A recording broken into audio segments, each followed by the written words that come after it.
Hello, my name is Emily Silva Hoekstra, and today I'm speaking with Emem Washington. Emem is the founder of Motivita LLC, a personal and professional development firm providing consulting, training, and coaching to individuals, teams, and organizations worldwide. She is also an attorney, recording artist, and author. An unapologetic optimist, her favorite things include blue sky days, extra fine tipped pens of any color, and anything she can write on, napkins included. She is a mom of two miracle sons, and you can get to know her more at mmwashington.com. Hi, Em. Thank you so much for being here today and joining me on this topic of journeys through grief. Thank you. Thank you for having me. I'm happy to be here. I met you at the very beginning of my most recent grief journey. And if anyone wants to know about that whole story, they can watch our previous talk that we did a couple years ago. But just to give a quick synopsis, you talked about hope, and I was feeling pretty hopeless at that time. And I heard your journey had a lot of grief in it, and yet here you are on a stage talking about hope.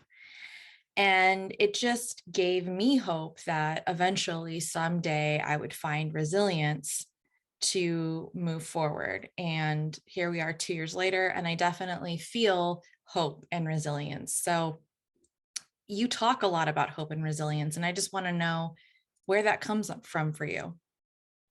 Yeah, that's a it's interesting. Where does that come from? I mean, I think for me, my life, um, as optimistic a person as I am, my life has been, or my journey has been full of ups and downs, like everyone else.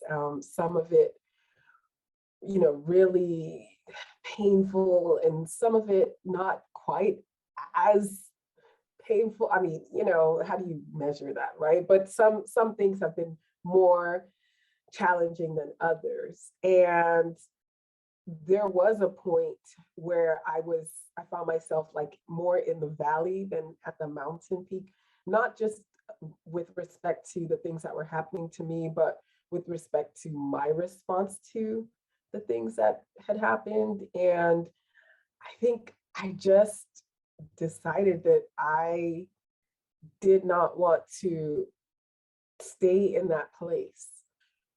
For me, it was just a realization that, you know what, things will always happen to all of us. And, there's that saying that life is X% what happens to you and X% how you respond to it. And I just made that decision that I did not want to stay in the valley with respect to how I responded to the things that were happening or would happen or had happened.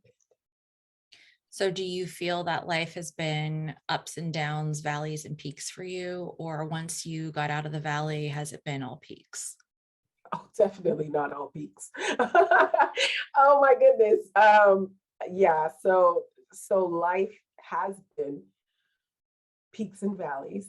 Um, and I think that I'm not, alone in that. I think that that's it for all of us.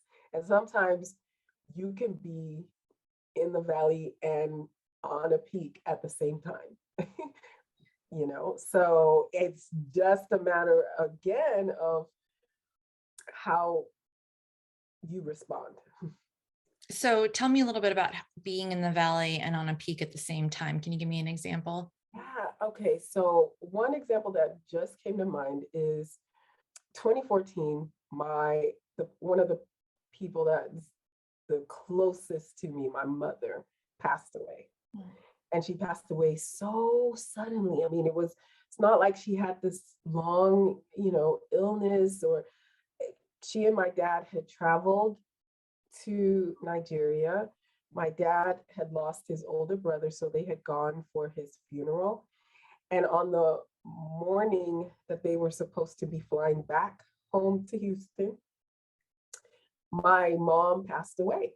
Oh my goodness. And so that was like the darkest season of my life.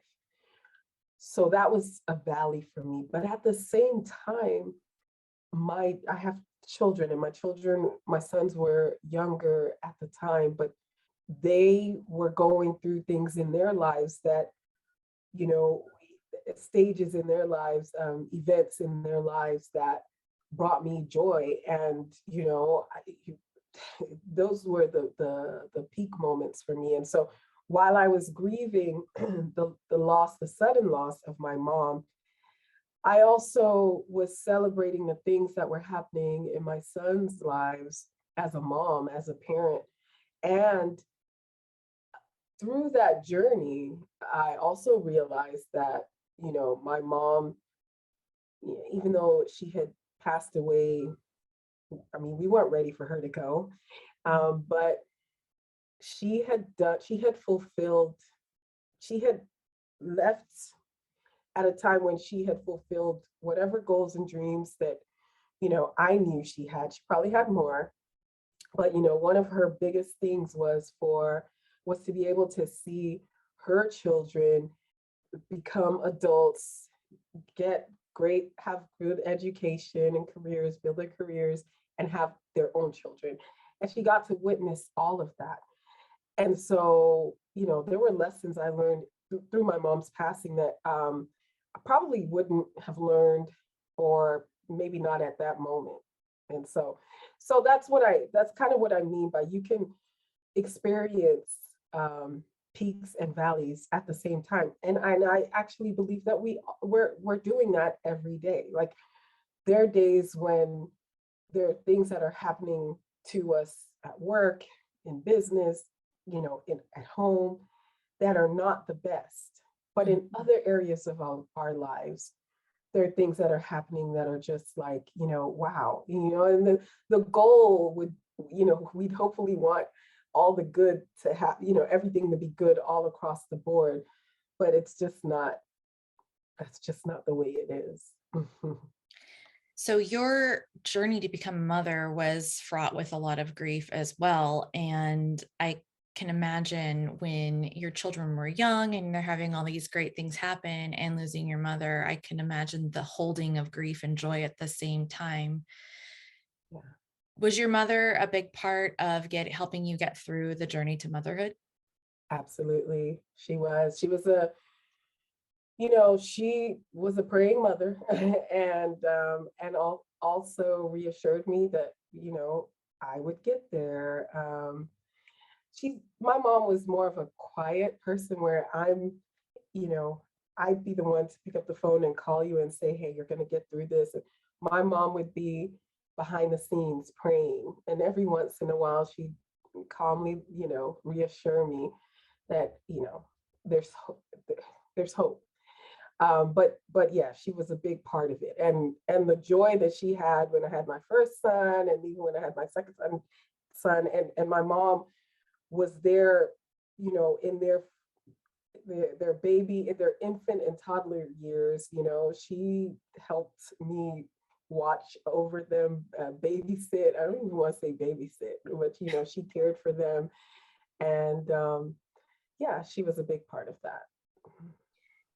So can you tell me a little bit about coming through this valley, losing your mother so suddenly? She's on a completely different continent, and getting through that time with young children. Yeah. Huh. I realized and recognized that the way that I came through it would probably be different from the way other people would, including my siblings. I'll give an example. My mom, even before, because my dad insisted that he wanted to bring her back here so she could be buried here. So while we were waiting for all of that to happen, there was a process. The embassy over there, and finding a flight that would, there's a process. So during that time, here in Houston, friends and family stopped by my dad's home just to, console and to commiserate and all of that. And after a while, I just decided, I'm going to go back to work. Well, this is probably after a week after my mom had passed away. And some of my colleagues had heard. And so I remember getting back to work, and one of my colleagues, I overheard him telling another person, he thought in hushed tones, but I mean, I overheard him saying, I don't know why she would come back. If I lost a parent, Mm. you wouldn't catch me here. And so, I just, contrary to my normal stuff, I mean, normally I probably would have said something, you talking to me? No, I'm just but I thought about that. I mentioned it to someone else, and I just thought to myself, everyone deals with things differently. And for me, going back to work was what worked for me. Mhm. For my siblings, it was different. And then, sometimes then there's this whole thing where, not to be morbid and, just talk about death, because, my mom's not being here we're sad by it, but I've grown and learned so much, even, I mean, while she was alive and even since she's been gone, she's taught me so much. So this thing of, I guess, passing judgment on the way people grieve and how people respond to tragic events, I am a positive person, and I will always try to find the good in things that happen to me, and that's not toxic. That's just what works for me. That's how I deal with it. And at the same time, somebody else might, need a moment. They might not need you to say anything to them, anything positive. They might not need you to, they just might deal with it differently. And that's okay. Mhm. So, yeah. I like that you bring that up, because there are so many different forms of grief and so many ways to get through grief. And I know that going back to work and having purpose really helps. And I love that you say your mom has taught you lessons before she passed and after she passed. And although the sadness is there, you're still getting up, going to work and living life. And your life is incredible. And so I want to talk about how and that's just one of your stories, but how you've created this spirit of resilience. I feel like it's more than just being a positive person. I feel like you bring more to the table than positivity. There's a depth to you that I think connects you to your audience. Wow. Well, I thank you for saying that. It starts with, like, I mean, I guess it's a mindset thing, and an attitude thing, a behavioral thing.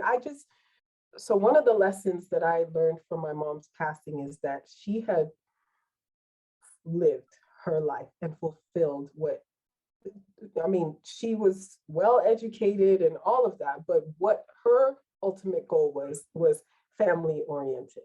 And so when I looked at my life and asked myself, like, if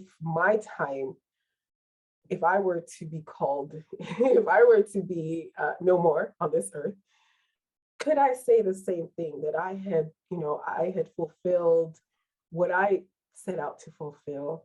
And the answer for me at that time was no. And now it's still no, but it's closer, it's much further away from a heck no than it was back then. So that was a lesson for me that, okay, you've been putting off things for so long, out of fear, really fear was just it. And she had pre-recorded, when you DVR'd or whatever, some shows that she was going to come back and watch And, she was like, make sure you guys don't erase this, don't, you know.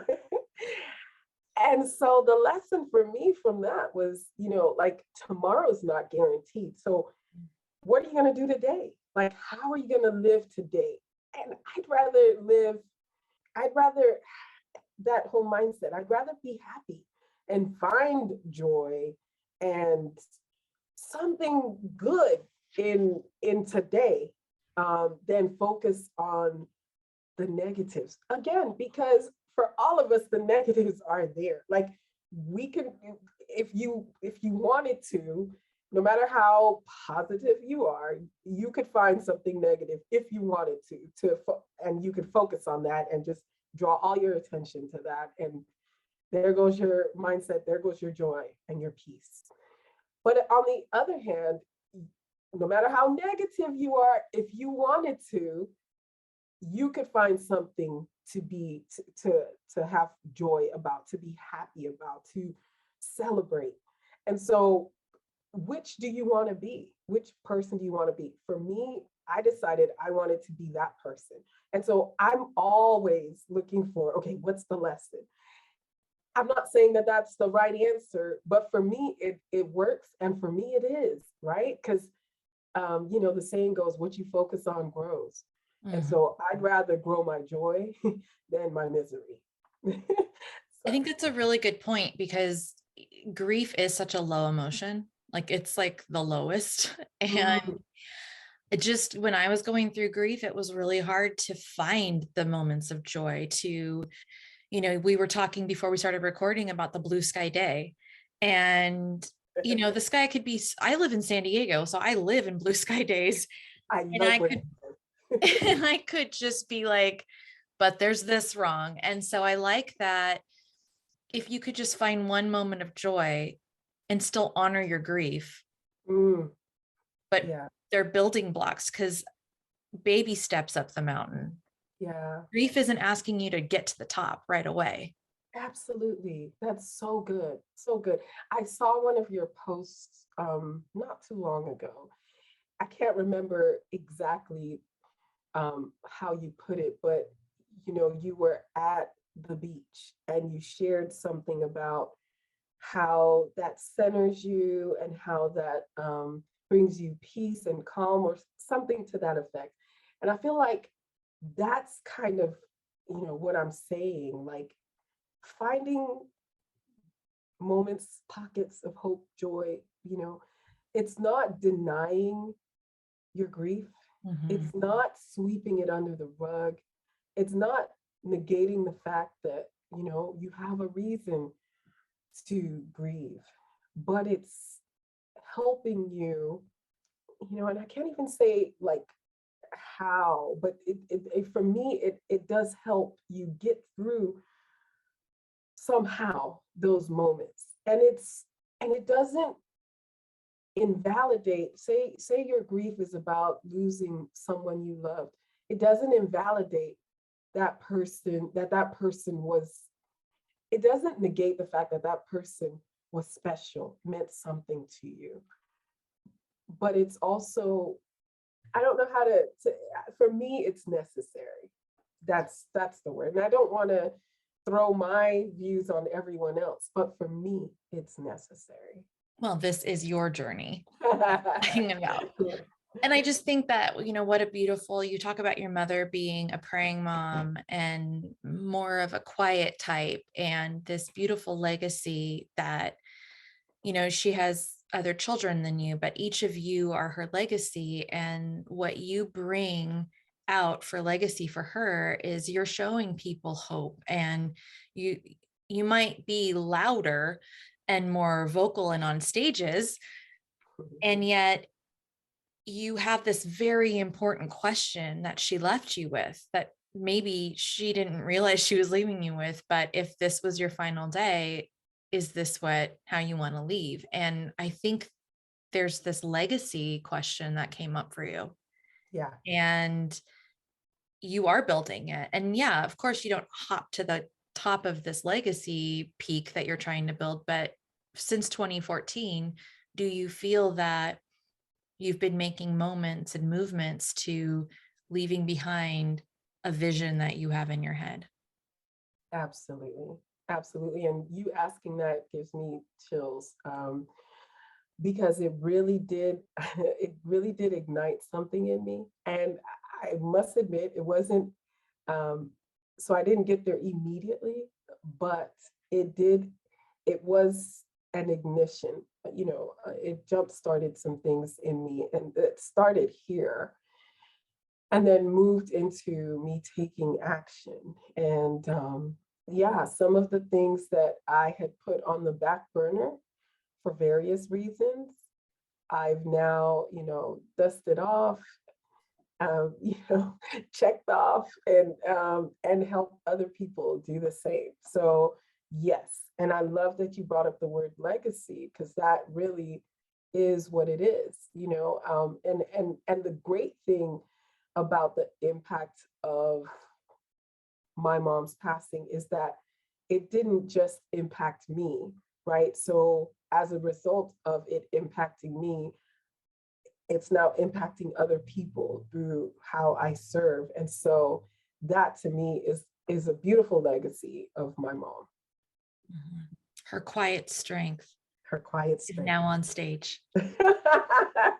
Yeah, a place that you would not find her. I mean, so yeah. But you are part of her, so she Yeah. somehow is on stage now. There you go. Yes, I love that. So where are you finding glimmers of resilience in your life now?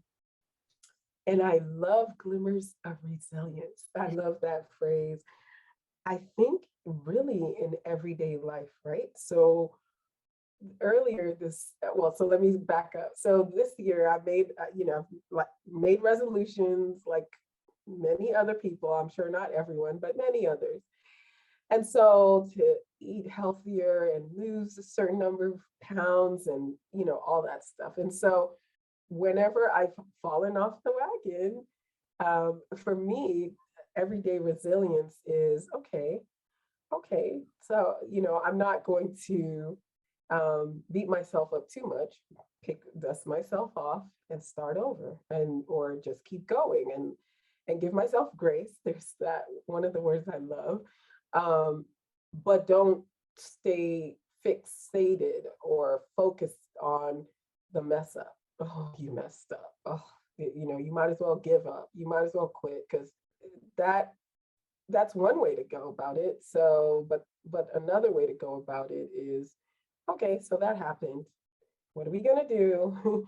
Are we gonna stay there? Or are we gonna keep going? And so that's an example of a glimmer of resilience that I'm finding in my life, in everyday things. I'm very much, I love, I'm in that place now of helping myself and others with goals and dreams and vision, things that you envision for yourself, bringing those things into, life, bringing them to life.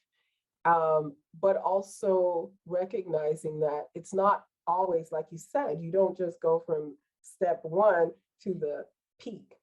There are things that happen in between, steps you take in between, and sometimes those steps are steps backward, but that doesn't mean that you have to go all the way back. Well, it just sounds to me like for you, resilience is keep moving. Let's keep moving. In some ways, it's in some ways. Yeah, so I have this thing where I believe that sometimes resilience can look like quitting. Mm. That's not always the case. And we're in our society celebrates, and I'm one of them. So they keep going, push through. And I say that resilience can look like pushing through, but it can also look like pulling out. Mm-hmm. But that's different for each of us. I'm very specific and intentional when I say, for each of us. Like for me, resilience can look one way in this scenario, look a different way in the same scenario, and it can all be resilience. There's a book by Dr. Henry Cloud called Necessary Endings. Okay. And he talks about like needing to quit your job, like knowing when it's time to say, I'm done. Mhm. And I think that that is resilience, because it can be very scary to leave something that's very familiar and secure, Yeah. but it could also be an act of self-care and preservation. So I Yeah. like that you say it could be moving forward and keep moving. It can also be quitting. And I also think it could be solitude, getting Absolutely. still. Yeah. Yeah. It's a very layered emotion and act. Yes. Absolutely. So with the grief that you went through in 2014 and all through your life, do you feel like it fueled this business that you've created? Yes, I do. I do. And it fueled it in several ways. On the one hand, I know what it's like, to be in a position of um, like a stalled position where you just like, why bother? Um, and so knowing how to move past that for myself has helped me. It makes me want to help others that want to be able to move. So that's one way it's fueled it. It's also fueled like empathy, understanding to the different ways that I mean, the fact that we're all going to be different, and so I can't come with a one answer fits all, one size fits all response to everybody that Mhm. that I help or that I work with. And yeah, and then it just also is a reminder. One another way it feels is a reminder to me that okay, I've been here before. Maybe not in this exact scenario, but I've been in this place. And so when I'm up against another challenging scenario, I can reflect. I can go back to, okay, I've been here and and I know that I can get on the other side of this, whatever that means or whatever that looks like. When did your business start? So I dibbled and dabbled in like 2013,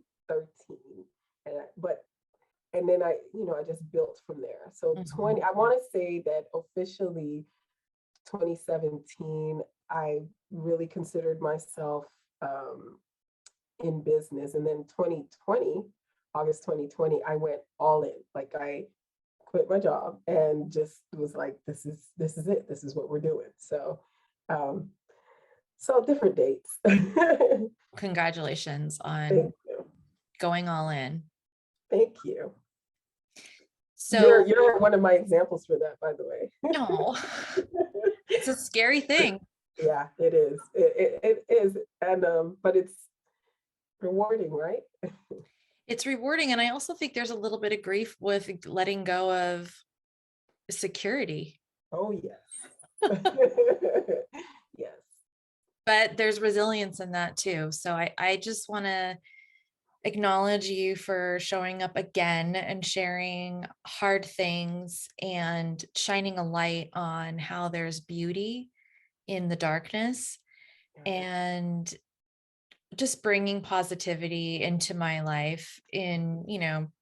We don't talk every single day, but I see you, I read you, and I just think that you're such a positive force in this world. And I just thank you for being here. And I'm just so grateful that we met when we met.